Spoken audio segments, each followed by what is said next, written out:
Question number 17. Broken spring leaf, cracked or broken main spring leaf or more than one broken spring leaf, part of spring leaf or suspension is missing, shifted out of place, in contact with another vehicle component.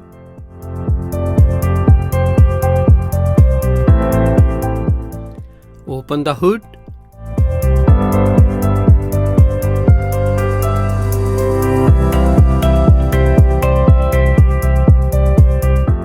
Now check the spring leaf from the front and say all spring leaves are present, no crack, no damage, nothing broken, not visibly shifted, not in contact with any other components of the vehicle.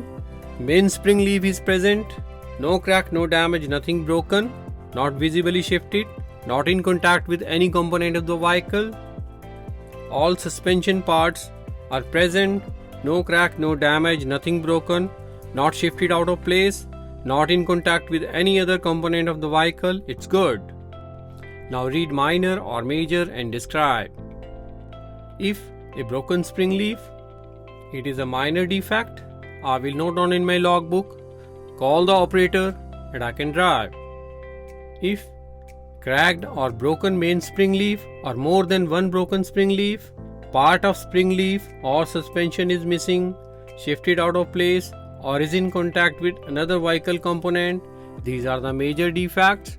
I will note down in my logbook, call the operator and I will not drive.